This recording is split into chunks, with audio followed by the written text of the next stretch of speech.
Hey everybody, and welcome back to my channel. This video is sponsored by Lush Wig Hair Company. They went ahead and sent me this very pretty curly lace front wig. Also inside the box you see I got these pretty little lashes here and this wig cap, which I'm very appreciative for. Let's take a look on the inside of this wig. As you guys can see, it got the 3 clips at the top, 1 at the bottom. This wig also comes with adjustable straps as well. Alright, now let's jump into this wig itself. As you guys can see, this texture is everything. The hair is really soft itself. I love the construction of the wig. I love the idea of all the clips on the inside. It's also a 13x6, meaning that you have a little bit more parting space than normal. When they sent the wig, it actually looks as if they tried the bleach to knots themselves, which is a plus on my end. And yeah, I love everything about it. So I'm seeing curly hair all the time, so today I thought I'd switch it up a little bit. We're going to be dyeing this hair a burgundy red color, sort of kinda, and to keep from staining my canvas head, I went ahead and put a little plastic bag over it. As you guys can see, I'm just going to start pinning the wig down. Let's appreciate these knots that this company bleached. Do y'all see that? That's funny to me, but I love it. But yeah. So once again, I'm putting this cap up underneath here. Well, not a cap, but this plastic bag underneath here so I don't stain the canvas head. I'm also parting out and sectioning off the top of the wig because I actually don't want to get no red dye on the actual lace itself. As you guys can see right now, I'm using High Color Highlights by L'Oreal. I'm using 2 magentas and 1 red. I'm going to mix that with some 40 volume developer because I be thinking I be knowing what I'm doing, y'all. If you're a beginner, I do suggest that you start with at least a 20 or 30 volume, only because 40 volume developer, it does process very, very, very quick. Make sure you guys put gloves on because you see I got red stuff all over my fingers, and believe it or not, I got it all over my carpet as well. So yeah, I'm gonna go ahead and put these gloves on, mix this stuff up, and I'm gonna show y'all how I applied that to this wig.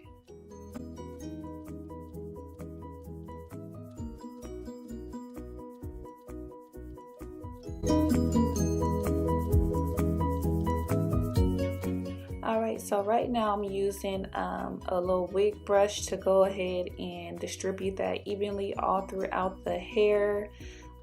It's a little bit time consuming, so I took out some of the clips in the video. You can actually just pick up some of the dye if you got the gloves on and just rub it all throughout the hair. That would be a little bit easier. But if you have light carpet like me, you just want to watch how quick you're moving because you're going to have stuff all over the place, and it took me forever to get that out my carpet. So now that I got the back and everything done, at the top where there's lace set, I'm going to be really particular and really careful about where I'm placing this stuff at because it is kind of runny, and at the end you guys will see that I did actually stain my lace a little bit, but then again I'm going to also show you guys how I easily fix that. So stay tuned, we're almost to the end. I know y'all really excited to see the end results, but just bear with me.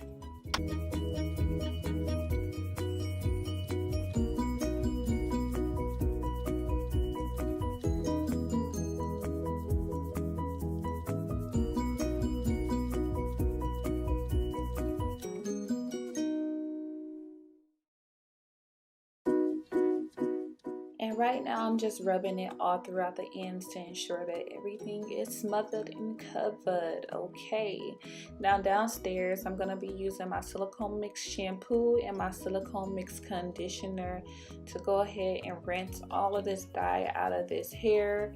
I picked up the conditioner and the shampoo actually from Walmart. They were both no more than about, I don't believe they were about $5 each. Now when you shampooing this out, you want to make sure you shampoo it a few times to ensure that you get all of the dye out, because one thing about that L'Oreal is that smell, honey. Yes, you just wash it multiple times. I also submerged it in some hot water with a little bit more conditioner and let that set for a good 15 minutes. because I did process the hair, so I just wanted to make sure that it was well conditioned. Now this is what the particular wig looked like when it is dry. It looks a little poofy and everything, but you just got to remember that it is curly hair, and that's what curly hair looks like once it dries after you ain't did nothing to it. So now I'm about to start laying down my lace. Y'all just seen me cut the sides and everything off. Now in the last video I did actually lay the wig down and then cut the excess lace off, but this video I cut the lace off first. I don't know why, but I did. So I'm just trimming the lace. You want to make sure you do that sort of kind of in a zigzag motion, not straight across, because you don't want that really detectable look. Make sure everything is even.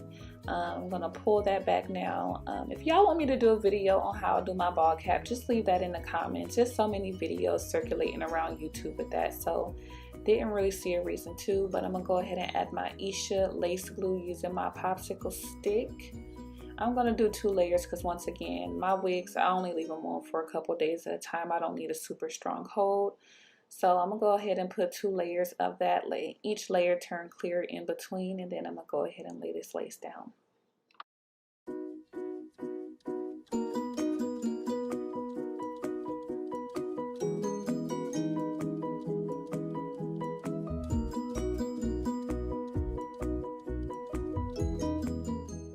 Alright, so I'm gonna actually pull the lace forward. When you guys doing this, if you do it this way, you want to make sure you're not making no crazy facial expressions, because honey, when you go to relax your face, okay, let's just know it's gonna hurt. It's gonna be very uncomfortable.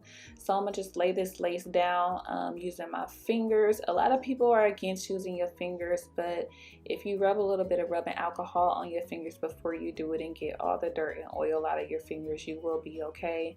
Otherwise, you can definitely just use the comb to push the lace down, make sure it's all melted down in there, and you will be good.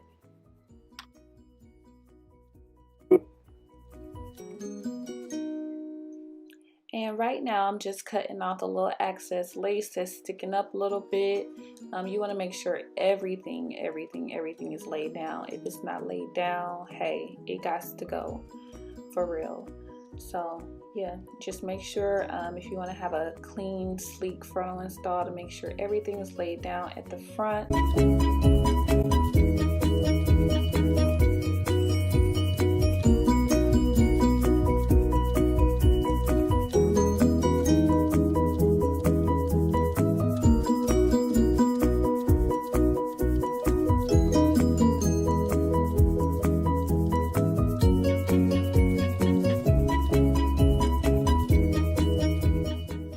Here I just went over a few little spots with some powder that's the same color as my skin. Went over that with some freeze spray to reduce the powdery effect. Now this is the part where I said you guys could probably see the redness towards the scalp. I guess it's not the lace, it's just the hair processed a little bit more at the root of the hair, so it's really red right there. I don't like that look, so what I'm gonna do is I'm gonna actually take some makeup, if you guys have a makeup palette with the color of your hair, which I did for whatever reason, but I'm gonna just take that and I'm gonna rub it over those spots. You can also mix black and bright red if you don't have that particular color, whatever color you're trying to get. So watch how I work this magic. Y'all see that? Okay, here we go. I'll be back. I will be back. There we go. Y'all see that? Boom. Period. What? Alright, now I'm just tweezing out my part a little bit. I'm going to define that part with my tweezers. I'm not pulling out too many hairs. I'm going to also take some of my NARS concealer and I'm going to define it a little bit more. I don't like to pluck extra wide parts because over time that part will bald. So to give it the appearance of being a little bit wider, that's why I used the concealer. You guys see the part didn't really need it. I just wanted the part to appear just a little bit sharper and wider. So that's why I used the concealer. Girl, always eating something. Then I'm going to spray my freeze spray over that. And I'm sorry guys, my camera did die on me and it overheated, but this is the finished look, and I hope you guys learned something from this video. Don't forget to like and subscribe to my channel.